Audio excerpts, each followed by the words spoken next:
Before we do anything, let's say a quick prayer.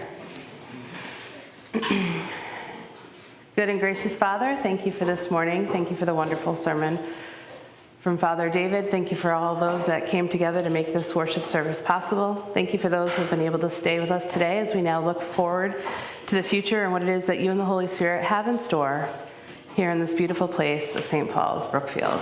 In Jesus' name, amen. Amen. Okay. Am I going to get feedback from something? Hi. Hi. My name's Amber Page Gehr, and I am the Diocesan Transition Minister for the Episcopal Church in Connecticut. I have been with the diocese for almost 8 years now. For my first about 5 years, I worked with the Canon Leanne Tolsman. She was the Canon for Mission Leadership who did transition. So I worked with her. And when she retired, Bishop Douglas came to me and said, please don't go. We'd like you to stay and do transitions work. And I love the work, so I was happy to do that. So that's who I am there.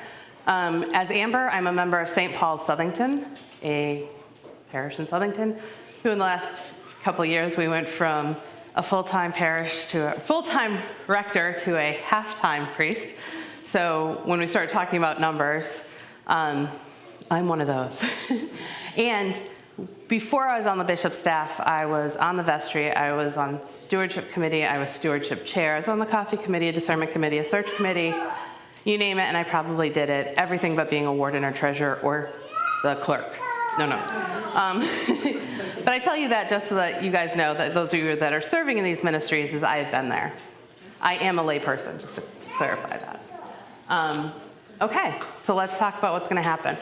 One thing I want to clarify is I've heard the word rector a lot this morning. This is not a rector search. This is a priest in charge search. We no longer call rectors in the Episcopal Church in Connecticut. We'll kind of go through all that. At least we don't call them immediately. We still have rectors. There are still rectors in the pipelines, but a priest does not come automatically as a rector anymore. I'm pretty good with questions on the fly if you have one, but if it's something that's going to be coming up, I'll be like, give me 1 minute.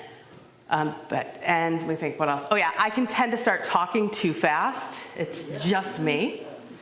And who I am, I always try to be conscious of it, but if it's getting bad or somebody's like, oh my God, just kind of do this. It's what we do to my son. He's also a very fast talker. Okay. There's a lot of acronyms I will be throwing around. So to kind of give you an idea of what they are, ECCT is the Episcopal Church in Connecticut. TEC is the Episcopal Church. PIC, or PIC, is the priest in charge. OTM is Office of Transition Ministry. This is the transitions office out of TEC, out of the Episcopal Church, the presiding bishop's office. TMC is Transition Ministry Conference. This is a group of dioceses, about 40 of us, from Chicago over, North Carolina up. We kind of work together because of our geography, and historically, priests had a tendency to move within this group. And because historically is how so many things are set up, and things can take a while to change in the church, this is still how it works. And then DTM, that's me, the Diocesan Transition Minister. So when you see these things popping up, at least you've been introduced to them now. Transition's the new normal. This is the process now that we have been using in the Episcopal Church in Connecticut since 2020. It was rolled out on February 22nd, 2020 at a clergy day. It was great. We brought a bunch of clergy together, there were over 100 in West Hartford. We went through the program, we went through the paper, we went through how it was going to work, we processed feelings about the changes. We had all these meetings scheduled so that we could start introducing it to the parishes. And as I said, this was February 22nd, 2020.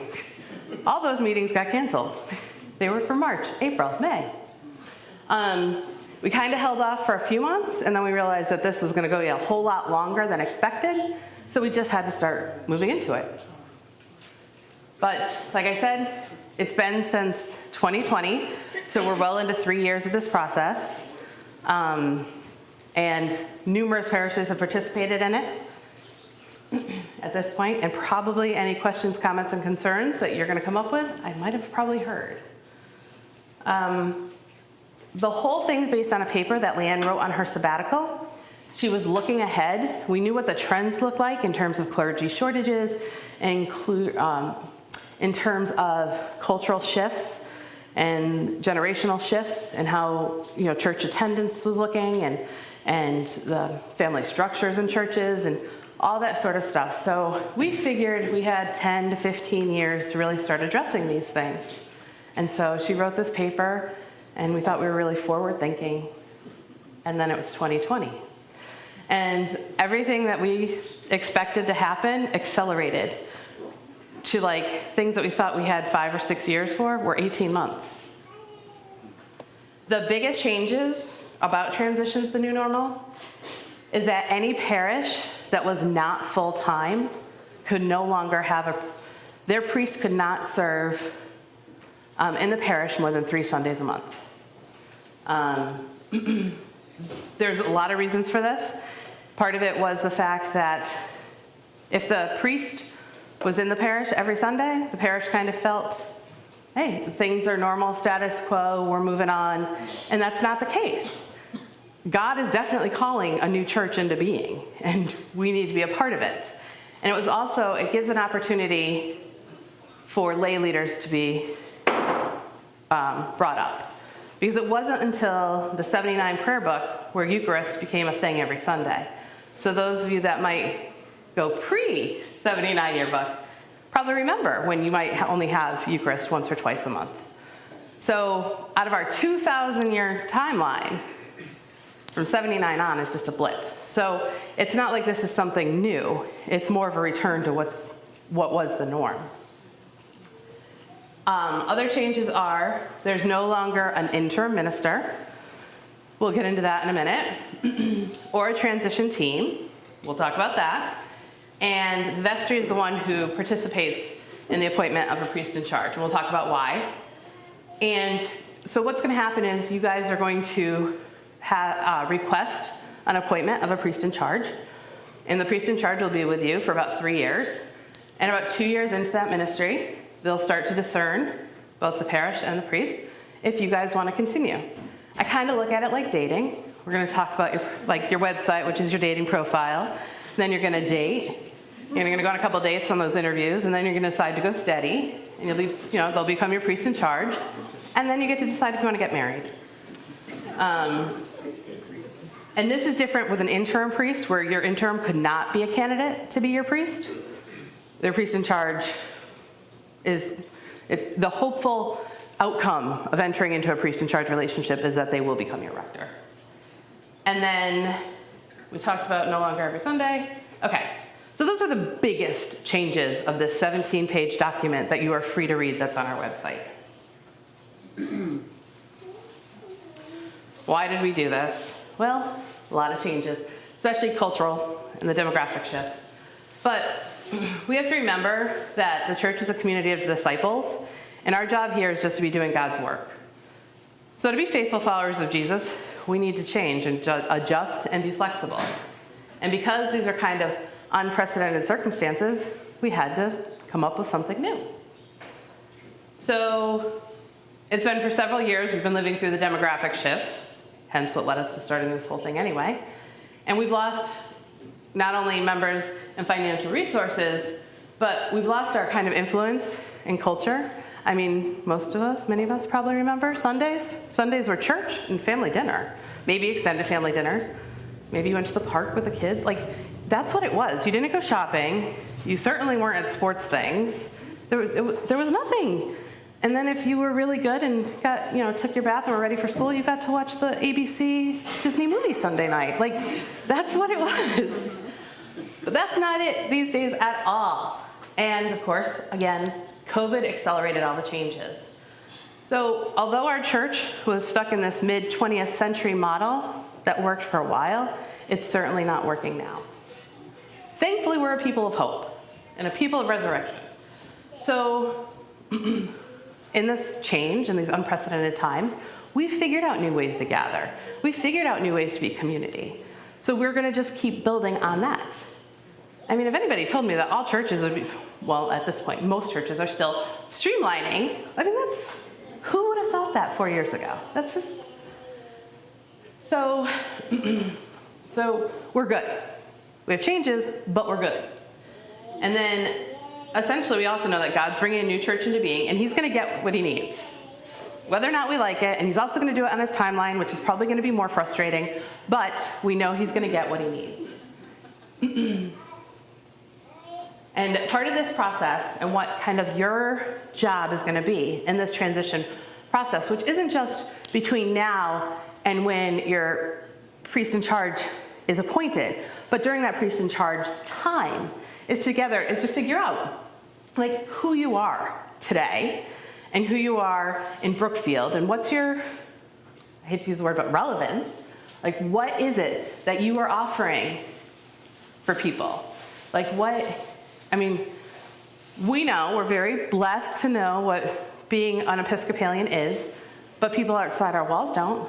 So it's a time for you guys to all reflect and figure that sort of stuff out in a nice, safe, free place with some guardrails, but lots of flexibility. So right off the bat, what's the difference between a rector and priest in charge? Not much at all. They have the same canonical requirements. The big things are a rector is voted on by the vestry, and then appointed by the bishop, and has tenure. So if the relationship needs to be severed for any reason, there are vehicles to do that. But they can include things like Title IIIs and things like that. So, so there's that. Where a priest in charge is appointed by the bishop at the request of the vestry. Our bishops will not appoint a priest in charge that George does not send an email asking them to do. So if you've heard anything other than that, that is not true. So, and if George were to see, hold on, I think it's Bishop Mello. Yes. Is the Bishop of Record, yeah. I'll get to Bishop of Record in a second.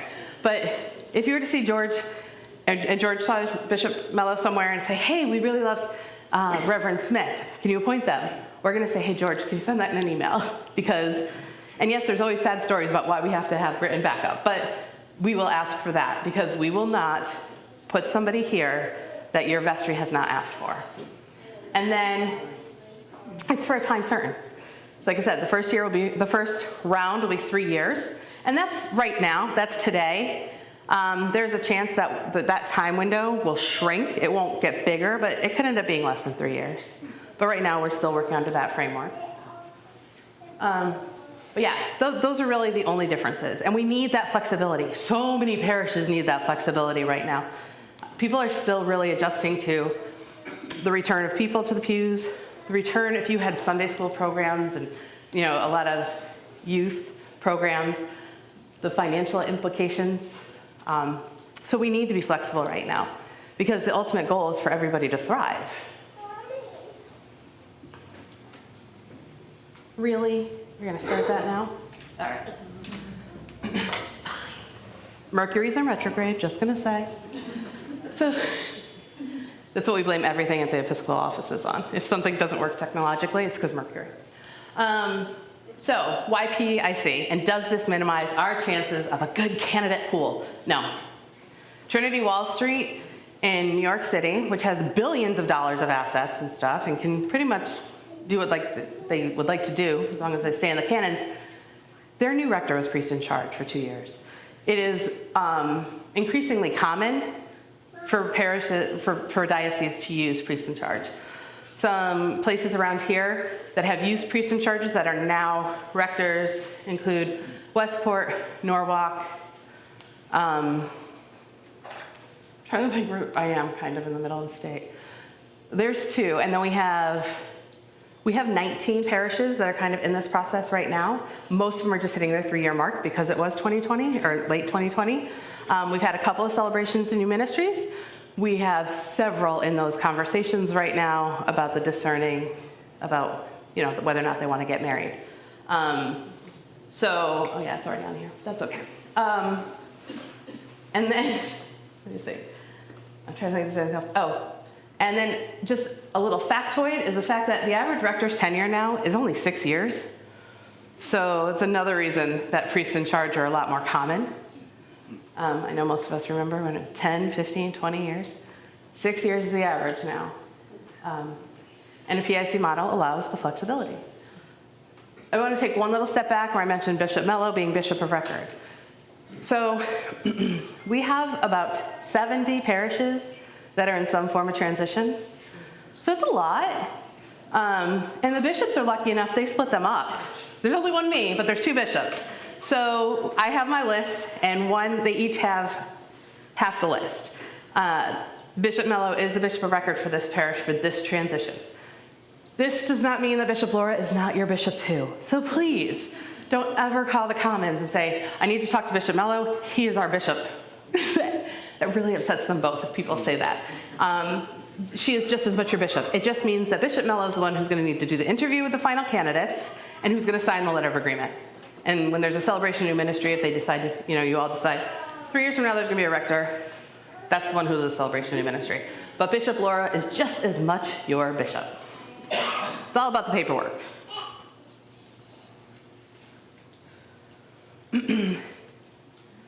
Clergy shortages are a very real thing. This is not just in the Episcopal Church in Connecticut. This is not just in the Episcopal Church. This is across all denominations. I don't know if many of you saw in the papers, was it earlier in the week, that Waterbury and the Catholic Church, they're closing 3 parishes due to lack of people and funds. It's everywhere. And, okay, it's good to have the information. Currently, there are 250 ordinations to every 400 retirements. So, and a lot of our clergy are baby boomers. So between 2018 and 2026, 40% of active priests were going to retire. That was before COVID, that statistic was done. COVID led priests to leave earlier or just take breaks. Some of them are coming back. Some of them aren't ready yet. Priests are no longer able or willing to relocate like they used to. If they're married or in a relationship, most likely the priest is not the primary breadwinner. So unless their spouse or partner can, work remotely or has, whoever they work for is here in Connecticut too, they're not going to move for a call. And then 14% of Episcopal priests are married to each other, which is, well, you guys know that. We just had a couple come in the past year, and one comes, they both want jobs, and rarely, this was an act of God, the whole Middlebury Brookfield thing, but that can make things tougher too. Oh, that's right, you don't want to work anymore. Okay, so we're going to talk about today's context. We have 150 parishes. Less than 32 of them are full-time. My slides, if you see other presentations right now, still say 50 parishes are full-time. It's actually more like 46, but there's 4 parishes literally in conversations right now about going down in time. And until they say, we're ready, this is our situation, I won't change that number on them. But it's more like 31% now.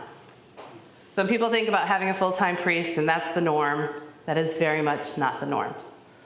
Most of our parishes are not full-time.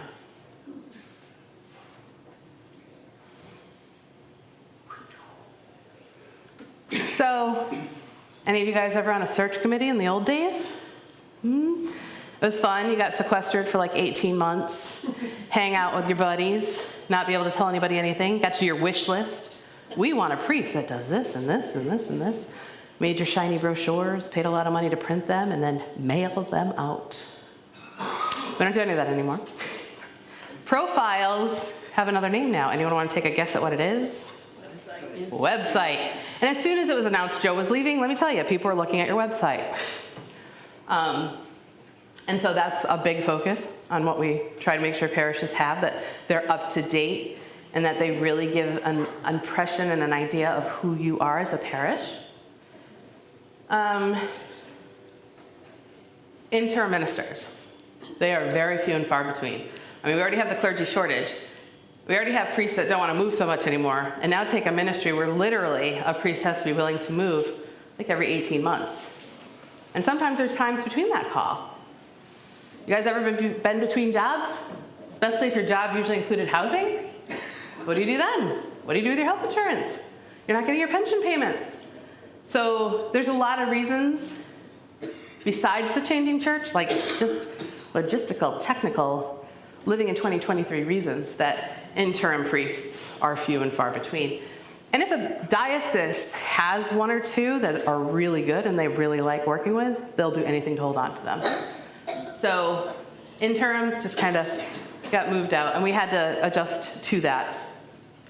The search committee, bringing together the search committee. So you'd have your priests leave, and then you'd take 10, 15, depending on the size of your parish, of your best leaders and say, please come do this. Okay, who's running the church? It became a real problem. It was a real eye-opener to some places where if you didn't have the capacity, and I've got to say, a lot of parishes that I'm coming don't have this many people in the pews on a Sunday. So if you are struggling to get 8 people on a vestry, trying to put together a search committee is almost impossible. So we have gotten rid of them. And also, I mean, it was a very complex and convoluted system. I don't know, like from the 80s where everything was like too much. I don't know. But we're refreshed and we're doing it differently. And again, a big part of this is because ministry's changed, our culture has changed, so we have to change. And we really just need to be focusing on who it is God's calling us to be. And we have to realize it's going to take a little time, and we have to be adventurous, and we have to be curious, and willing to try things on. So how are we responding? We're staying flexible. We're staying open. We're trying on transition to the new normal. A year from now, who knows if it will still be here?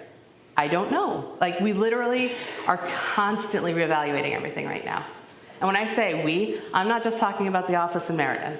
I'm talking about when I'm with my TMC colleagues, who in 3 weeks I will be with in Maryland, while we're all discussing, what do we do? What do we do with this? What do we do? Supply clergy. You guys might be aware that trying to get supply clergy also. Clergy shortages. We're trying to be flexible. And, David mentioned in his sermon about how that, we're really all here for God's glory and his mission, which is reconciliation in the world. So we're just gonna keeping focused on that. That's the goal. Reconciliation of relationships, transformation of the world, being Jesus' hands and feet here in the world. That's our purpose. And that is what we're gonna do.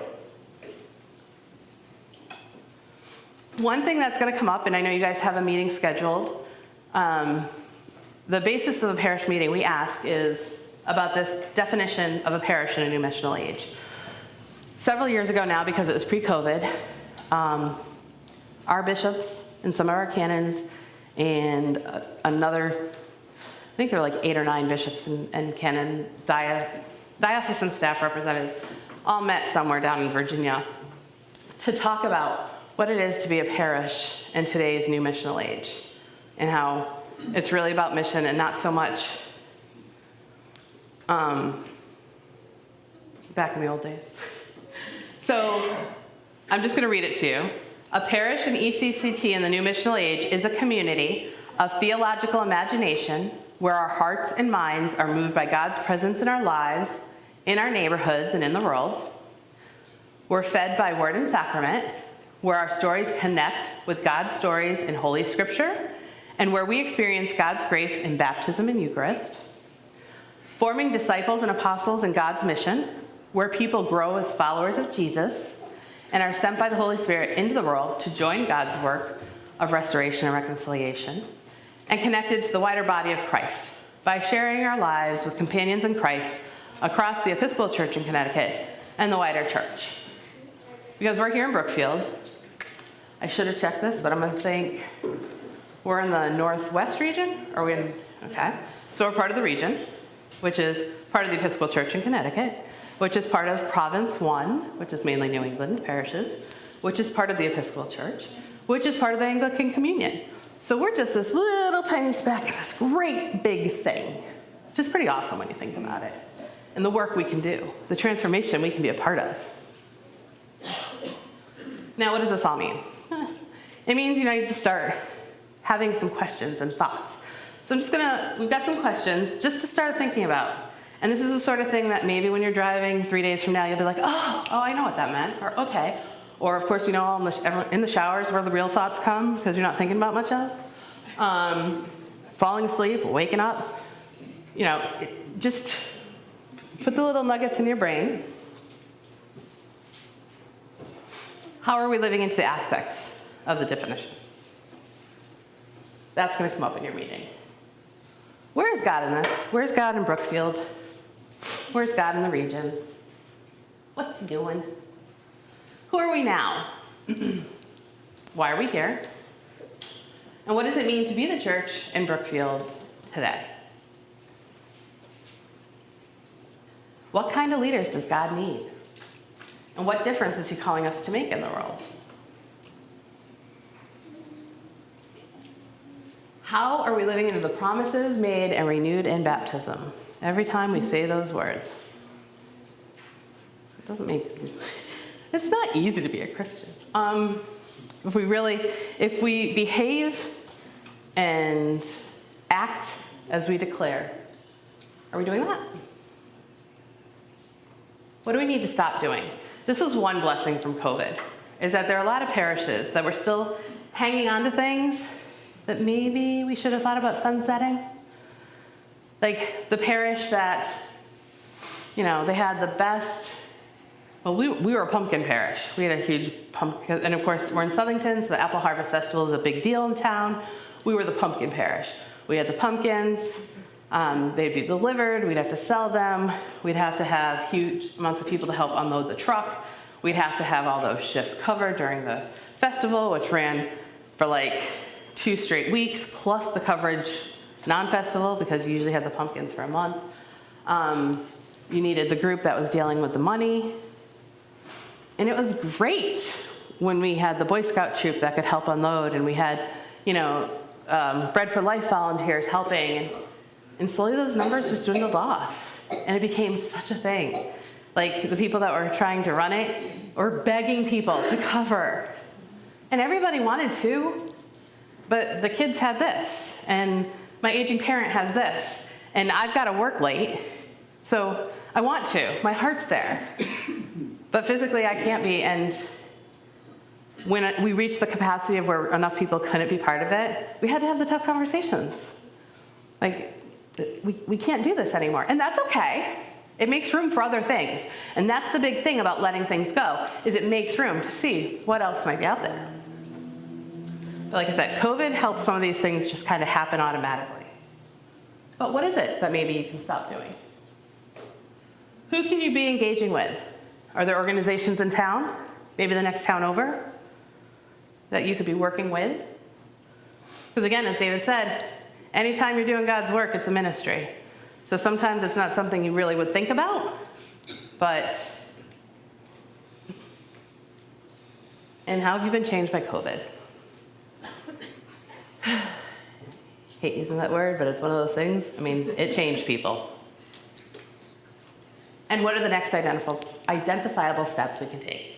So these are all sort of questions that will be coming up, like just in general, to think about, and will be engaged during the PIC process. So now, the process. Okay, we've talked about there's no more interim or transition team. The vestry does all the work. Sorry, guys. No, it's not that bad, because the process is so much smoother and more streamlined. So all parishes work with a priest in charge, engaging those questions and others. Your priest in charge will be part of a monthly colleague group that is facilitated by Canon Tim Hodap. They come together between September and June once a month, all over the state in their different parishes. And they have time to be a colleague group and to talk about what's going on in their parishes. They have meetings with subject experts or diocesan staff if they need that. And other than that, whatever they say they need is what we make sure they get. So they are held in that community while they're in this process. And then after a couple years, like I said, you can move to call to a rector. I guess I should say, sometimes that doesn't happen. During this process, we've had 2 that have not worked out. Well, I wouldn't say worked out, sorry, excuse me, wrong word, wrong phraseology. One of the priests, very good friend, became a bishop in a very beautiful place and said, I really want you to come work with me. And he said, I gotta go. Okay. So nothing on the parish, like it was just, and another one was a half-time priest who was very much called to education and children and chaplaincy, and was offered an amazing, amazing position in a school dealing with everything that just lights her fire and makes her heart blaze. So it was another, and the parish, I mean, they knew, and they were happy for her. So those are the only 2. None have been because, for any other reason. I mean, I'm sure that might happen. We have several in the process, but at this point, you know, most of the time, the rector, the priest becomes the rector. We already mentioned the website's your new profile. The parish will participate in a self-study. That's going to be your meeting on the 16th. That meeting is your time to really talk to the vestry about what is on your heart and mind, your thoughts, your fears, ideas. Really, we're throwing spaghetti at the wall in the church these days, so feel free to share that, anything you have like that. Nothing's too crazy, nothing's too wild. As long as it's in the canons and, you know, it's the Episcopal way in terms of that. I mean, put it out there. This is your chance. If you can't make that meeting, talk to George. He seems like a really nice guy. He seems approachable. And if he's not, talk to another vestry member. I don't know. But make sure your thoughts are shared with them, because they're going to be the ones putting together your profile. And the profile should reflect all of your thoughts, all of your heart's desires, not just the people that are meeting once a month to go through the budget. Okay? The vestry will complete the OTM and TMC profiles. And this, again, is based on their conversations with you in the self-study. So what we'll do when we post the position is it'll get posted on our website, which if somebody's interested in Connecticut, they're checking constantly. And I will say lots of people are interested in Connecticut. The feedback I've gotten from other dioceses is we're considered pretty healthy. We are a safe place for a lot of people who might not feel safe in other places. And we're also seen as forward-thinking. We're not like trying to, dig our fingernails into, no. We're going to grow our Sunday school to 150 kids again, and we're going to do this again, and we're going to go back. There are still some dioceses that are working through that. We're seen as one that is not. So there is definitely an attraction in Connecticut with that. And I'll say, I'd just like to share this story. One of my colleagues had reached out because we've referred to them now as climate refugees. There have been some priests, like there was this one particular priest, she was a new mother, and she lived in California. And after having to evacuate twice within the same amount of months, with a newborn and a toddler, she's like, I can't stay here. I can't do this. So they were looking for a safer place, like climate-wise, which is just, again, things that years ago we wouldn't have thought about. But we're pretty good with our weather and so the vestry, it'll go on our website. Again, people looking for Connecticut will be looking there. It will go on the OTM, the Office of Transition Ministry. That's the Tech National Clearinghouse. So priests who might just be thinking, let me see what's going on out there. That's where they usually go. And you'll have your profile up there. TMC, Transition Ministry Conference, is that geographic one. And also a pretty good, if people are looking to move towards the New England area or the East Coast, are usually checking that site out. It'll go in the Episcopal News Service. And you guys are free to share the information too. Like, you guys, again, it's always one of those, I know somebody things is always the best way to meet someone. So you guys get the word out. The identities of candidates is confidential. These priests are putting their livelihoods in the hands of your vestry when they submit their materials. So actually, they submit them to me, and I hold on to them until a date where I will meet with the vestry and I share the information. Please don't ask your vestry about your candidates. George and everyone will be keeping you up to date on, we're getting candidates, we're receiving candidates on November 15th. We're starting first round of interviews. They can keep you informed in that, but they can't give you any other information, especially when they move to the parts where visits, because tech is really, really small. And a priest in Arizona doesn't need to go into church on Sunday and have someone say, I heard you were in Connecticut this weekend, or last week. And I'm, human nature, I'm thinking, your family lives in Oregon, wonder what you're doing in Connecticut. And whether or not a decision is made where that priest even would then feel called here, or the parish, the vestry feels called to ask them to come, there's now a little crack in their relationship with their parish. And we don't want that to happen. So it is not the vestry trying to keep you from knowing things. These are these people's livelihoods. So again, they'll give you very general updates, and they should give you frequent general updates, but not the specifics. It's not their fault. It is fine for you guys to suggest candidates if you know people. Everybody has to come through my office. It is not because I'm a control freak. It is because I do something called a red flag check or a pre-flight check, depending on which diocese you're in. And all that is I call my colleague in their diocese and say, hey, is this person in good standing? Can they put their name forward? Usually it's like, yep, no problems, Amber. And they might give me a little information on the candidate. Or they say, this is a bishop to bishop, Amber. And I said, okay. And I go to the bishop and I say, this is a call for you. And I print out their materials, I give them to the bishop, and usually within a couple days, I either get a walk over with papers put in front of me saying, okay, or I get a nope. And when I get the nope, I don't get any other information. I don't know. That was between the bishops. That is not something me or my colleagues are privy to, and you'll never know that we got that person. So that's it. The actual reference checking and stuff that happens down the line is done by George. You got a lot, George, sorry. Well, we have two wardens. Okay, and I'm not sure if you knew. No, but he, as the ecclesiastic authority, if he passes it off, that's okay, but I see. Because the senior warden's the ecclesiastic authority of the parish. We are co-wardens.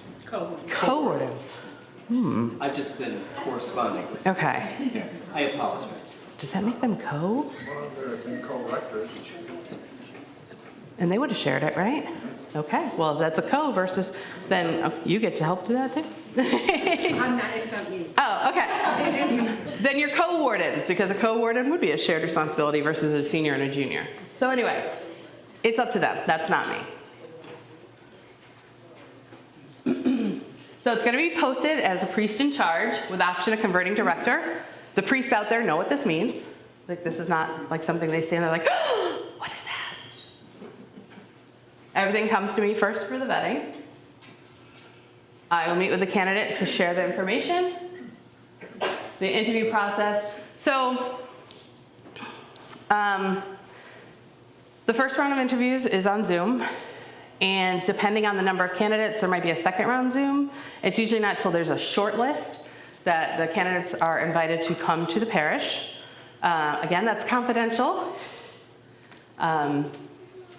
So if you happen to be on the altar guild and the vestry seems to be here and there's a random person that you've never seen wearing a collar, don't ask questions, just say, hi, get what you need and move on.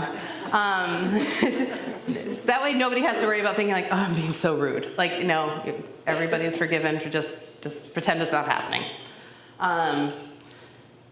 When the candidates come for their visit, if they are from out of the state, they will have to meet with Bishop Mello when they're here. If they're from in-state, there's some flexibility with making that happen. But again, out of state, and also when the priest comes, you got to bring a spouse. If there's one of those, they're going to want to see the town, the neighborhood, schools. Yeah, so that's a big thing. And then the vestry will make a decision. And they will send an email, either warden, better if both of you are on it, saying we would like this person to be appointed. And then you guys will check, you need to check with the person first to see if they want to be appointed. But as long as they do, and then we'll work on a letter of agreement. Oh, confidentiality, have I mentioned that? So everything has to be confidential. Don't ask your spouse who's on the vestry, or your kid, or your mom, or your husband, or your neighbor. Don't ask. Don't do that to them. You love them. This is holy work. The vestry's got a lot on them to do this, both mentally, emotionally, spiritually. Pray for them. Show them grace. So they'll be in regular communication. All right, so the vestry's invited you guys to that meeting on the 16th or whatever. I know you're all gonna be there. I will be in DC that day at the consecration of Bishop-elect Carrie Schofield Broadbent. It's very exciting. It's a great bishop election. The website, it'll be listed where I talked about. While the position is posted, the vestry will participate in an unconscious bias and interview training. This is based on a convention resolution, and that is a Zoom facilitated by myself and Canon Runjit Matthews. We try to make it as fun as it can be. If anybody on the vestry is in the room and is thinking, I've done Sacred Ground, or I've done Beloved Community, or I've had to do this for work, it doesn't matter. None that matters. You still have to do this. And we try to keep it fun. So that has to happen. And then there'll also be a mock interview that the vestry will participate in, where they will kind of have their interview guides set for their candidates, and they will have a Zoom interview with a priest here in Connecticut to just kind of work things through and then get some feedback on how it went and to get comfortable doing that. So, all right. Questions? Yes. Hold on, he's gonna bring a mic back. I'm coming around I gotta get my coffee, sorry. Test, yep. So, thank you, by the way. Before I ask I actually have a couple of questions, but I'll start with one. So, the priest in charge, transitioning to rector, hopefully process, you talked about this being a diocese level construct, and also a regional construct? Diocese. Well, but that regionally, others are following the same process. Everybody follows the same process. Every parish in Connecticut. Okay, Connecticut though, because I guess, and I don't think I'm going to be the only one wondering this. This is clearly not the process handled everywhere. Every diocese is different. Okay. And because the process of priest in charge to rector and the whole process of website and discernment and all that, is it something that exists differently in other parts of the country? Every diocese does it different, yep. Okay. Okay. I know that DC has moved to a process very similar to ours, as is Long Island. And like I said, I meet with my group in 2 weeks, so I'll see who else is moving to this way. But like, as I said, priests in charge are a lot more common now, and how dioceses work through that all depends. But this is the process for Connecticut and has been for over 3 years. Okay. And then one other question, and I'll give George back the microphone. And this question could sound like I'm coming from an odd angle because I have a family member who's on the vestry. But as you mentioned a couple times, there's a lot of responsibility on the vestry. And the vestry, as I understand it, has different members who are on and roll off, and new ones roll on and roll off. And is there a process to address the fact that new vestry members could be rolling on and they're already in the process that has already taken place with a vestry member who's rolled off? So they're not getting the benefit of all the process that took place in the beginning. And does the diocese have a process for what they do with churches to make sure that, one, vestry members who are rolling off are not leaving with all the information that they had, vestry members who are coming on don't have all the background, and probably because of all this responsibility they have, it's important that those who are on are given the chance to say, I don't really think I'm up to this, but you might have other people in the parish who are saying, I would like to be on, and I would like to be on from the beginning so I can see it through. There's no longer a search committee, it is the vestry members. So sometimes when that happens, we'll work individually with a parish. A lot of parishes, they will do an exception depending on the timing of the year, since most annual meetings are somewhere between January and March. So depending on timing of things, sometimes vestry members will stay on an extra month or two, and there might be a little overlap for the continuity. Once somebody is elected to the vestry and is a vestry member, they then can have access to all the materials and any thoughts that the rest of the vestry members want to share about what's happened so far. But unless they're a vestry member, they don't have access to that. And I have never been asked before if somebody doesn't think they're up to the task. That's something for the vestry to handle internally. It is just vestry members. Somebody is not going to just be a transition team member or an additional person in the meetings. It is vestry only. So.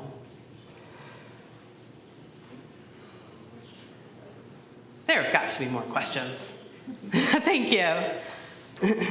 He's coming up. Financially, is there a difference between the PIC and the Rector? No. Okay. And my second question is, why, one thing I've learned is every parish ebbs and tithes. Why does the diocese not supplement a parish that at the moment cannot afford a full-time priest? That's a great question. And if you want to email Canon Rosanna Rosato, who's Canon of Mission Finance and Operations, I would love to know how she responds to that. That is way beyond my purview. I'm a people and process person. And I know, especially during the bishop's election, there's a lot of talk about all the money the diocese has. So much of our endowments and stuff, like people that made their gifts, put very specific instructions on their gifts. Like there's an endowment for Chinese ministry in Connecticut. The money can only be used, and I forgot what because we've been, there are times like we'll hear about these things, or it'll come up in a staff meeting. We'll be like, really? And then we all try to get creative, like how can we be using these funds for God's work in Connecticut? So it's not like there's a random pot of money somewhere to do that for parishes. And then if there was, how do you decide? Because it wasn't very long ago that we had 65, 70 parishes that were full-time. Like in my time of being at the diocese in 8 years, for us to go down to where we have, how would that decision be made? I don't know. And again, I don't do finance, so I'd be sitting on that side of the conversation. So, there was, yep. Yes, my name is Jim. Like in the past, I guess the vestry meetings have been open. Like if you want to come in and sit on a vestry meeting, you can do that. Does that mean that you cannot do that any longer? Correct. These would not be the regular vestry meetings. These would not be the open business of the church vestry meetings. These would be a separate one, and they are not open. Wow.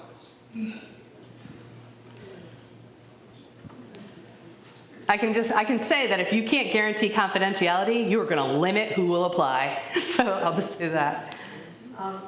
Does the diocese have rules about how long you can extend somebody on the vestry? I mean, it would go against our particular bylaws, but is it all up to us? I think what I have seen, and I can verify, even ask the bishop to check with the chancellor, is that because it was like considered almost a extenuating circumstances type thing, that it's just okay to do. And I don't know whether or not they actually have to put it in writing, but I can get clarification on that. Thank you.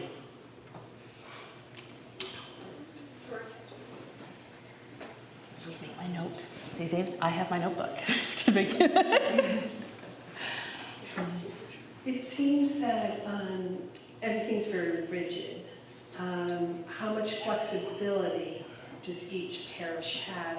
Is there flexibility based on how active or how much income or what have you? It just What do you mean? seems- Actually, this is very flexible compared to the old process. These are all the guardrails. And there will be many times that vestries or wardens come to me and say, what about this? What about that? Well, it's up to you. So it's, I mean, how you guys want to do the interview process, how you want to do the visits, all that sort of stuff is up to you. As long as it falls within the canons, these are the guardrails. Great, thanks.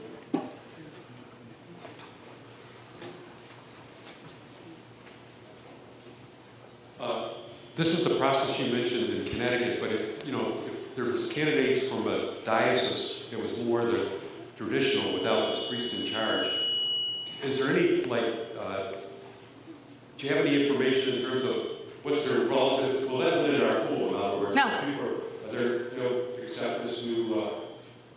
Or? The first priest we had to come to Connecticut under this is from Texas. I've had them move from all time zones across the country for this. In the 3.5 years since we've been doing this, I've had one conversation with one priest from another diocese who said, I can't move my family for a 3-year commitment. And I'm like, I'm sorry then.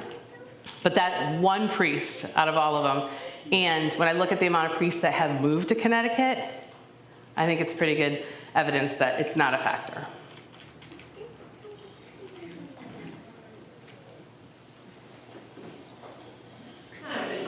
I just wanted a little bit more information about how individuals, members of this parish, are able to be more involved in the selection process beyond the upcoming meeting where we're just answering the questionnaire.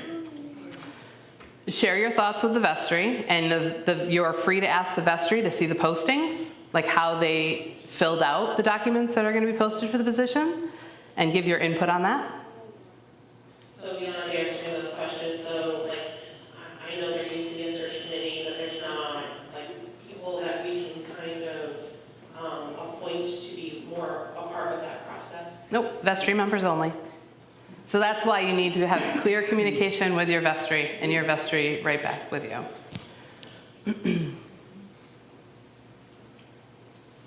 I'm just going to make a note for those St. Paul's who are newer to our parish. Both of our previous rectors were priests in charge before they were appointed as rectors, so it's not unknown to us. It's a process. Just some of the differences and some of the things that, like no transition team, instead it's the vestry. But I just want to make that note because we've already been through the process of priest in charge to priest twice. Thank you.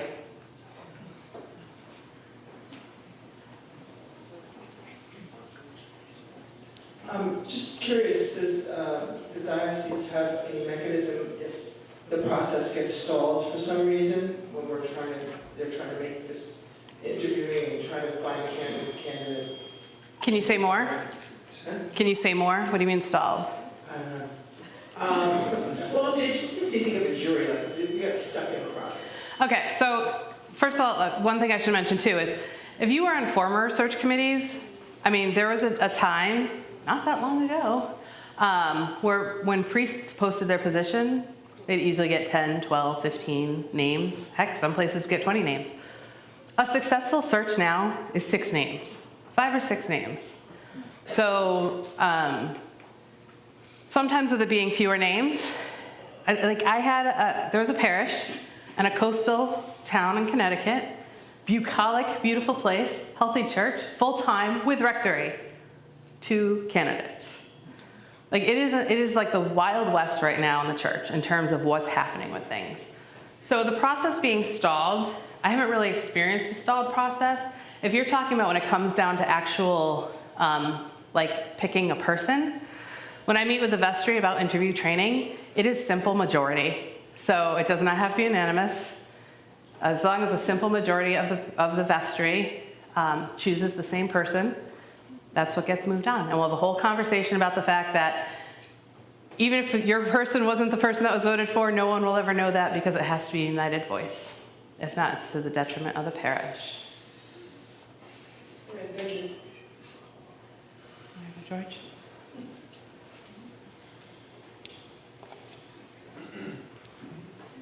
So following on that question, what if it's quote unquote stalled because the vestry decides of those two candidates, they don't feel they're a good fit? Can it be stalled simply by saying, we're gonna wait and see who else we get? We would repost the position. If you didn't like any of the candidates, we repost the position. But it's we can repost it immediately.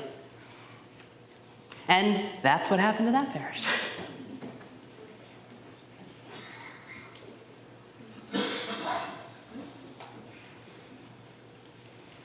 Oh, over here, George.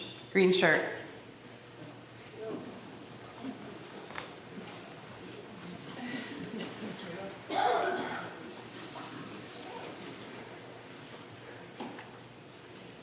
I'm thinking this process is partly to do away with some of the lag and the huge amounts of time that passed before people were able to find a priest or priests were able to find a parish.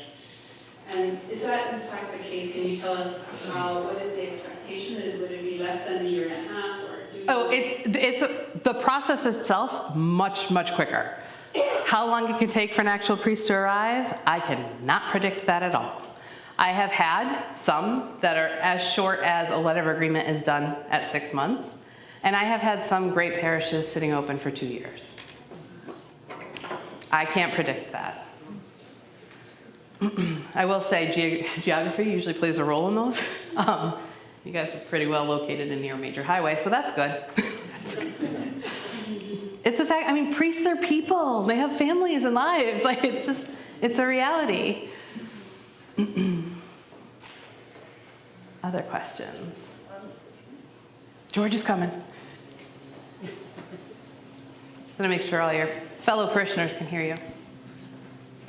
I can't think of too many other jobs that people are changing every 6 years, or an average of 6 years. Why?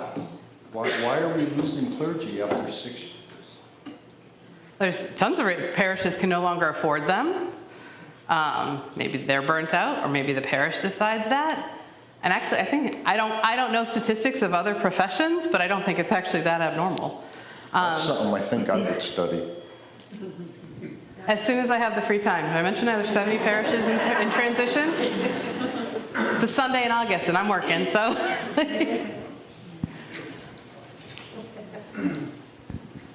Quick question. The next process for the church is sitting down and figuring out who we are. From your experience over the last 3 years, how's that experience been for the individual churches? Do you get any feedback as to, oh my gosh, that was horrible, or that was a great experience, we really know ourselves better? Yes, and actually, so we will ask, well, obviously I see all the postings, and we'll ask George, who's the other warden? Where are you? Hi, Lois, nice to meet you. In person. So we'll ask to see that data. And we've really been trying to work with parishes on being honest. Because if you're not honest, or the candidates aren't honest, 2 years from now we're all going to be in the same position again, and none of us want that. So parishes need to realize we're made of people. Priests know that. Don't tell us you don't have conflict. Don't tell us there haven't been issues. You know, if you've been around for 238 years, don't tell me that there's not some history here. So in the last 2 years, we have seen parishes, and they put in their profiles, we've recently realized that we weren't always kind. There was one particular parish kind to our priest in ways of how they would essentially treat them. But it was really, they put it beautifully, because not only they accepted it, and they're and this is what we did to try to make it better, and this is what we're trying to do in the future. And that is what really warms my heart and makes me feel yeah, that's why I like this work. Because there's a transformation. It's seeing oh yeah, this is, and so many of us, again, with histories of, a lot of our Episcopal churches, who we were then isn't who we are now. And it's okay to acknowledge that, accept that, and then figure out, like, who is it that we are?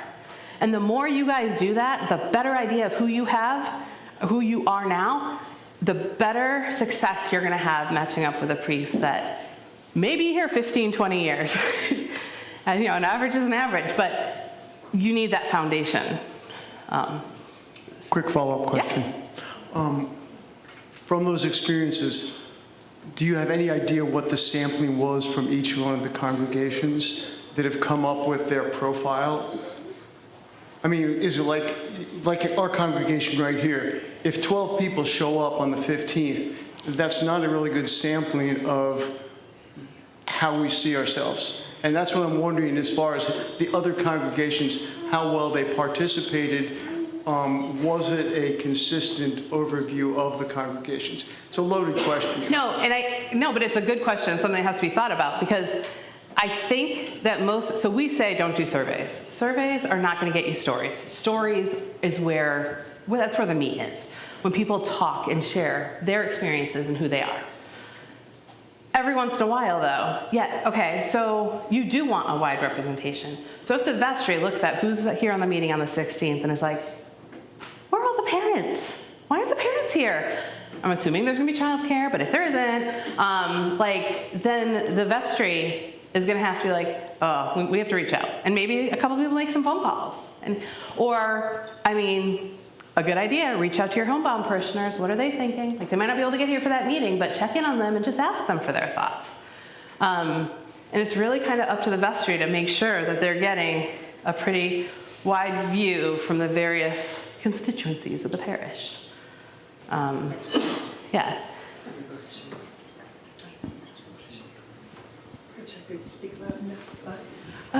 Does the diocese conduct exit interviews when a priest especially moves out of the diocese? Yep, we do. They do? Okay. I was part of the one with Joe. Oh, okay. Do they, from that, so to speak, exit interview, do they take that feedback and bring it back to the wardens or what have you? Especially if it's negative, or if it's positive, then that is utilized as part of the profile, so to speak? Because we may not know their thoughts. So, yeah.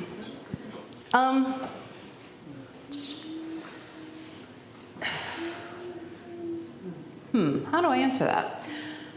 So the hope is that the wardens have had a conversation with the priest when they were leaving and have a pretty good vibe of what was in there. And the exit interview is a lot of technical and more, it's different parts. It's the parts where literally, do you have all the documents? Do all your employees have letters of employment? Do you have policies on any memorial gardens and how you do your weddings? And do you have rentals for it? So there's that part.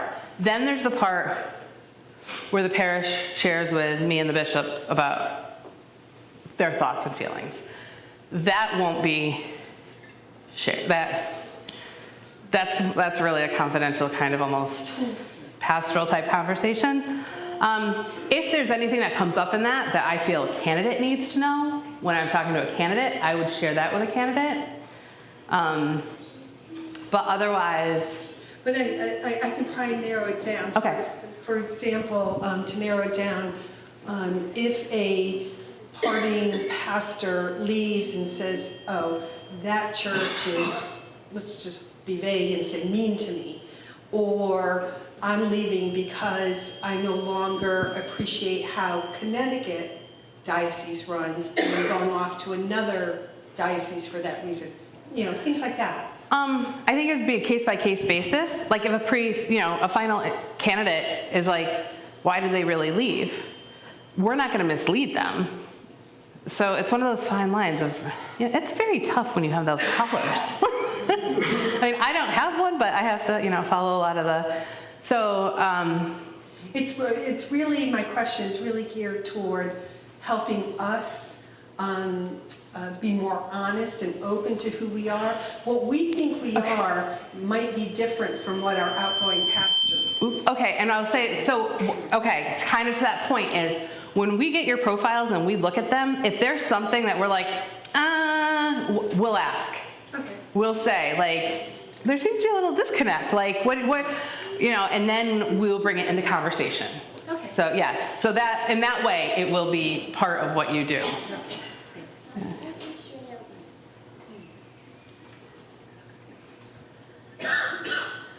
Anyone else? Oh, way in the back.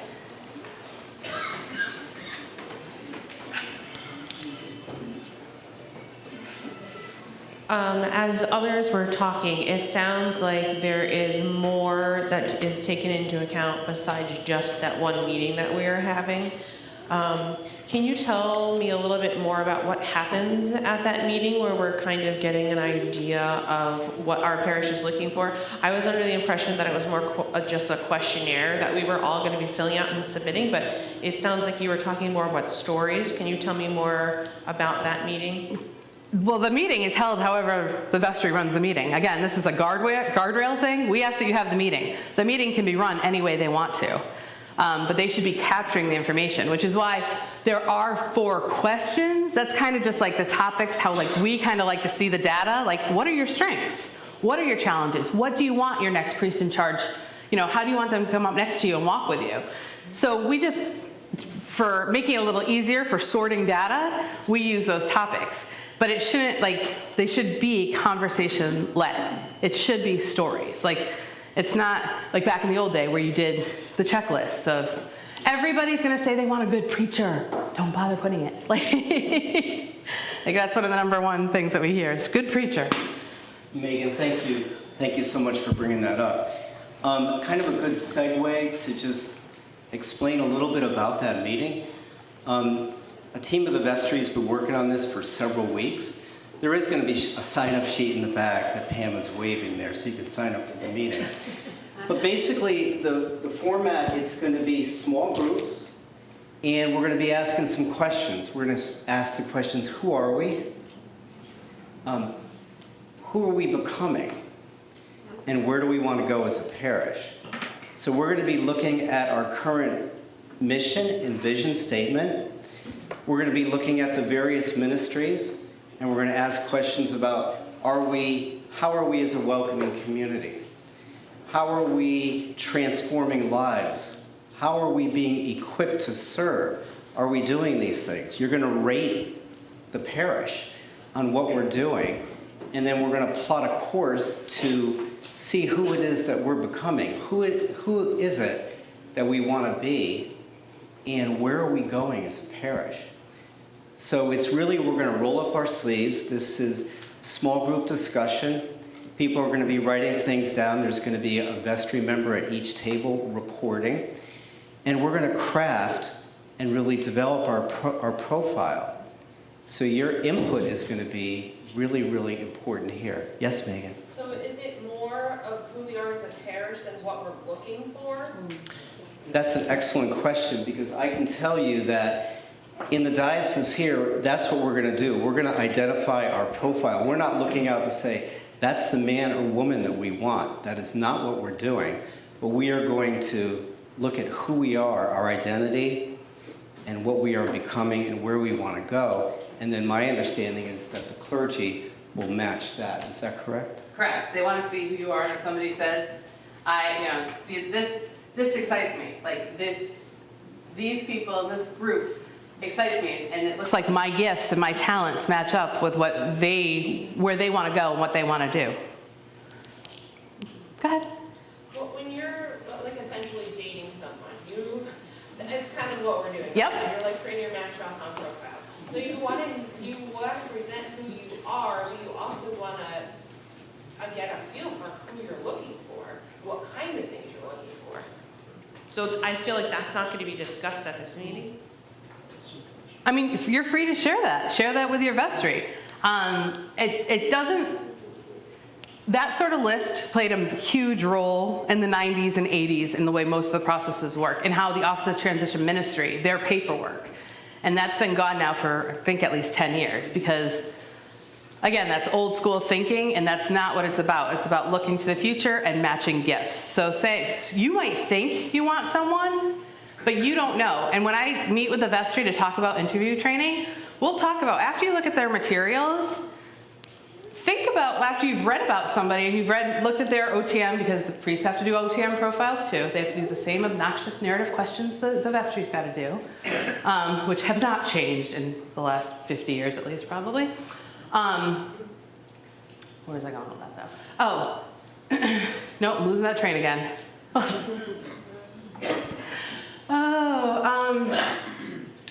About what they want to be. Like, it's really more about focusing on whose gifts match up, and not so, because when they look, that's it, okay, I'm back, guys, sorry. When you're looking at the person and you look at what they do, and you feel this person has been called to, or felt in their heart to submit their material, so they felt something, the Holy Spirit talked to them, and then the vestry member can look at the stuff and be like, oh wow, look at that, I never thought about that, like that would be amazing in our parish. And that's the thing, is you need to be more open to that than just being like, we want a good preacher, we want this, we want that. Like, it's just not how it functions anymore. It doesn't bring us to a good end, a wiser, more faithful end to being open about who might be your next priest. And if there's things you feel very strongly about, share that with the vestry.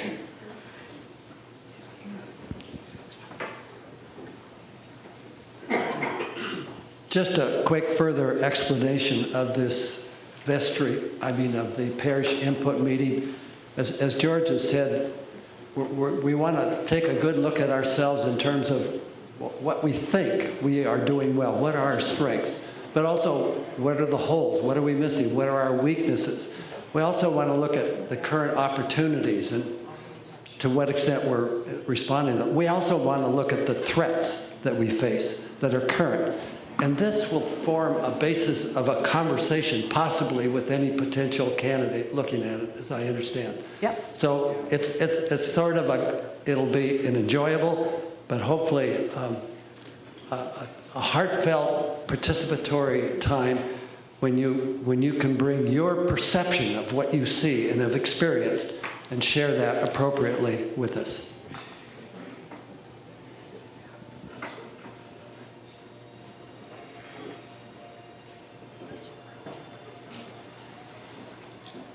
Anyone else?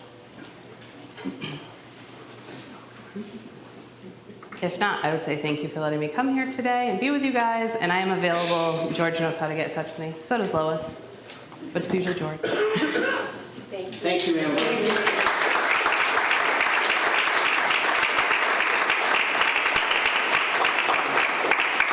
So the meeting that we're going to have is going to be Saturday the 16th in Crocker Hall from 9:30 to 11:30 in the morning. And there's a sign-up sheet in the back. There'll be coffee and pastry and a great time. Thank you. Thank you.